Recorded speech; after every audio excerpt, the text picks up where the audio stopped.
لمبی چوڑی جائیداد کی وراثت کا حل بھائیوں نے اکلوتی بہن کا قرآن سے نکاح میں نکالا۔ علاقے کے شیوخ جوق در جوق شریک ہوئے۔ مولوی صاحب سب سے زیادہ خوش تھے۔ سرخ مٹھائی پیٹ بھر کر کھائی، شکم سیری کے بعد ڈکار لی اور برادری میں گھوڑا بوسکی کے سوٹ ہنس ہنس کر بانٹ دیے۔ خود 2 جوڑوں کے ساتھ دستار بھی رکھ لی۔ دلہن کے بھائیوں نے ڈھٹائی کے ساتھ مبارکبادیں وصول کی۔ زنان خانے میں سبیحہ بیگم کمسم دلہنیا بنی بیٹھی تھی۔ گود میں قرآن رکھا تھا اور اس کے سوتے قرآن کی آیتوں کی طرح خشک ہو چکے تھے۔ آیتوں سے روشنی اور روشنائی مسجد اور جاگیر کے خداؤں نے مل کر نچوڑی تھی، جیسے اس کے دیدوں سے مسلسل نمکین پانی کشید کیا تھا۔ قرآن گود میں رکھے رکھے رات کے پہلے پہر کہیں آنکھ لگ گئی۔ دکھ میں ہمیشہ بھوک اور نیند اس پر غلبہ کرتی تھی، اور اس دن وہ بہت دکھی تھی۔ نیند رحیم بن کر آئی۔ رات کے دوسرے پہر رحیم بھی دبے قدموں سے اندر داخل ہوا۔ قرآن کو سوتی ہوئی سبیحہ بیگم کے پہلو سے اٹھا کر طاق میں رکھ دیا اور قرآن کی جگہ خود لپٹ گیا۔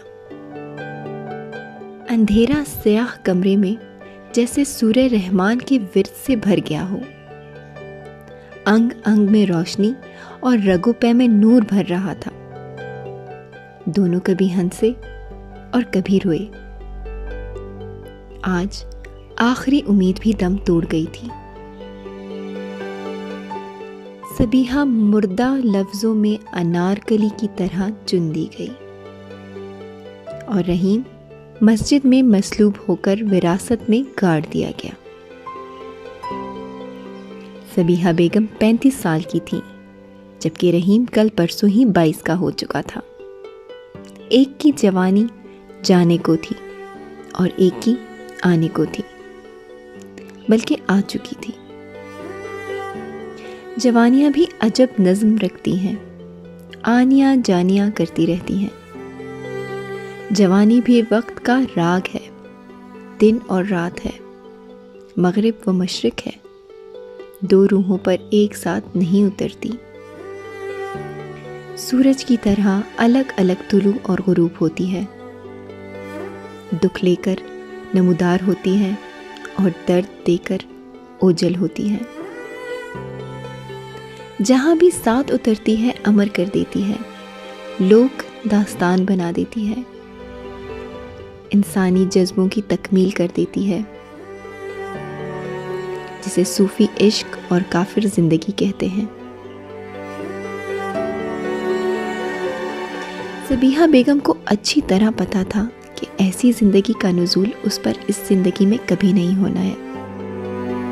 اس نے خود پر محبت کی وحی اتارتے ہوئے رحیم کو مشرف بہ انسانیت کر دیا۔ وہ گرم مسالہ اور رحیم ازلی بھوکا تھا، دونوں کی خوب جمی۔ رحیم دن کو بڑے بھائی کی گاڑی چلاتا تھا اور رات کو سبیحہ بیگم کا تیل پانی بدلا کرتا تھا۔ دونوں کو اپنی جگہ قرار تھا۔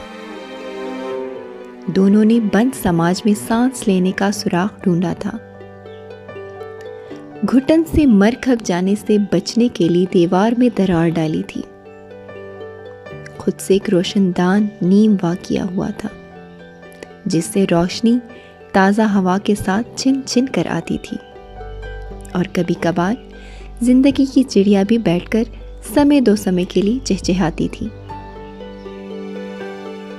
مگر اکثر و بیشتر رحیم اور سبیحہ بیگم دونوں کو چڑیا کا چہکنا کوے کی کائیں کائیں لگتی تھی، جبکہ وہ کوئل کی کوک پر سر دھنتا اور کوک بھرنا چاہتے تھے۔ حالات تجوری تھوڑی ہوتا ہے کہ حلال حرام سے بھر دیا جائے۔ ان کی راتیں بھری ہوئی مگر من خالی ہوتے تھے۔ دونوں کو حویلی کے بدلے ایک کچا مکان اور چھوٹا سا صحن چاہیے تھا، جس میں جامن کا بوڑھا درخت ہو اور بھرے ہوئے تجوری کی جگہ ہری بھری گود ہو۔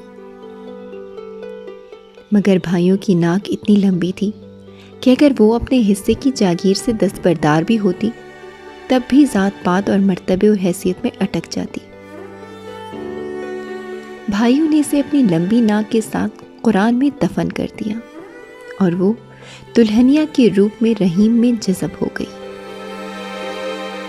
ہمیشہ الصلاۃ خیر من النوم پر رحیم اس کی گود سے اتر کر سیدھا مسجد جاتا، مگر آج دونوں سورج چڑھے تک سوتے رہے اور بھانڈا پھوٹ گیا۔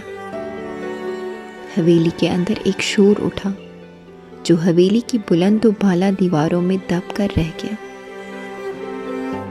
مولوی نے دستار سر پر جماتے ہوئے سنگسار کرنے کا اعلان کیا اور دونوں حویلی کے احاطے میں پتھروں میں دب گئے۔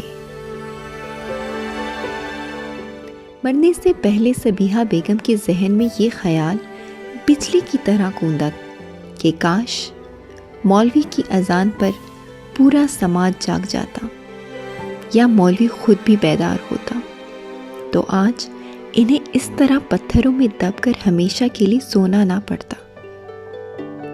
زندگی تو کسی کی گود میں سونے جاگنے کا نام ہے، یوں پتھروں میں تبدیل ہونا زندگی تھوڑی ہے۔ یہ تو اذان کی توہین ہے۔